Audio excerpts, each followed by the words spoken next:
Supreme court ने बुधवार को दिल्ली और राष्ट्रीय राजधानी क्षेत्र यानी एनसीआर में बढ़ते वायु प्रदूषण को ध्यान में रखते हुए महत्वपूर्ण निर्देश सरकार को जारी करने के लिए कहा है। बता दें कि शीर्ष अदालत ने केंद्र को आदेश दिया है कि वह 30 अप्रैल तक एक विस्तृत प्रस्ताव पेश करे, जिसमें सरकारी वाहनों में इलेक्ट्रिक वाहन यानी ईवी को बढ़ावा देने के उपाय शामिल हों। बता दें कि जस्टिस अभय एस ओका और जस्टिस उज्जवल भुइयां की 2 सदस्यीय पीठ ने केंद्र सरकार की ओर से पेश अतिरिक्त सॉलिसिटर जनरल ऐश्वर्या भाटी से कहा कि इस प्रस्ताव को अदालत के रिकॉर्ड में पेश किया जाए। कोर्ट ने ये टिप्पणी दिल्ली एनसीआर में पुराने और अत्यधिक पुराने प्रदूषण फैलाने वाले वाहनों को नियंत्रण में करने की उपाय को लेकर की है। सुनवाई के दौरान अतिरिक्त सॉलिसिटर जनरल ऐश्वर्या भाटी ने अदालत को ये जानकारी दी है कि दिल्ली में अभी करीब 60 लाख ऐसे वाहन चल रहे हैं जो निर्धारित समय सीमा के बाद पुराने हो चुके हैं और वहीं दिल्ली एनसीआर क्षेत्रों में वाहनों की संख्या 25 लाख से अधिक है। कोर्ट ने इस तथ्य को गंभीरता से लेते हुए कहा है कि स्थिति चिंताजनक है और अगर पुराने वाहनों पर नियंत्रण नहीं लगाया गया तो प्रदूषण पर प्रभावी रोक लगाना मुश्किल होगा।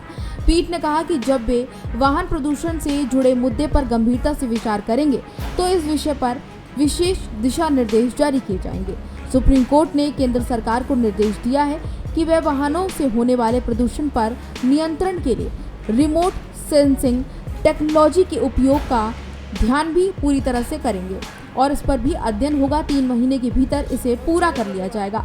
ये टेक्नोलॉजी बिना किसी हस्तक्षेप के चलते वाहनों से निकलने वाले धुएं और तमाम और अन्य समस्याओं को ध्यान में रखेगा, उसका आकलन करेगा और उसको पेश करेगा।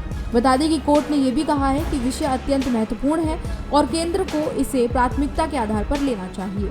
हालांकि केंद्र सरकार की ओर से अदालत को बताया गया है कि इस अध्ययन के लिए 10 से 12 महीने की आवश्यकता होगी। हालांकि सुप्रीम कोर्ट ने इस अनुरोध को अस्वीकार करते हुए साफ कर दिया है कि ये बहुत समय लेने वाला नहीं होना चाहिए और 3 महीने की समय सीमा में ये काम पूरा होना चाहिए। सुनवाई के दौरान सॉलिसिटर जनरल भाटी ने यह भी कहा कि फास्ट टैग तकनीक के आने के बाद टोल प्लाजा पर वाहनों की रफ्तार तेज हो गई है, जिससे रिमोट सेंसिंग आधारित स्टडी कर पाना कठिन हो गया है।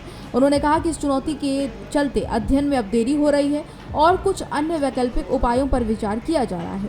बता दें कि रिमोट सेंसिंग टेक्नोलॉजी से सड़कों पर चलने वाले वाहनों के उत्सर्जन स्तर की जानकारी ली जा सकेगी, जिससे प्रदूषणकारी वाहनों की पहचान होना आसान हो जाएगा और ये सुझाव 2019 में पर्यावरण प्रदूषण रोकथाम और नियंत्रण प्राधिकरण के द्वारा लिया गया था। बता दें कि ये पर्यावरण के मुद्दे पर सुप्रीम कोर्ट की मदद भी कर सकता है। कोर्ट ने केंद्र सरकार को ये भी निर्देश दिया है कि वे सरकारी विभागों में इलेक्ट्रिक वाहनों को अनिवार्य करने या फिर प्राथमिकता देने के संबंध में योजना तैयार करें और 30 अप्रैल तक प्रस्ताव अदालत में पेश करें। अदालत का मानना है कि अगर सरकारी स्तर पर इलेक्ट्रिक वाहनों को अपनाया जाए तो इससे निजी क्षेत्र में आम जनता को भी काफी ज्यादा प्रेरणा भी मिलेगी। सुप्रीम कोर्ट का ये कदम न केवल दिल्ली एनसीआर के क्षेत्र के लोगों के स्वास्थ्य की रक्षा की दिशा में एक बड़ा महत्वपूर्ण कदम है, बल्कि पूरे देश के लिए भी मिसाल पेश करता है। अदालत ने ये भी साफ किया है कि अब प्रदूषण जैसे गंभीर मुद्दों को टालमटोल नहीं किया जाएगा, इन पर सख्ती से काम किया जाएगा।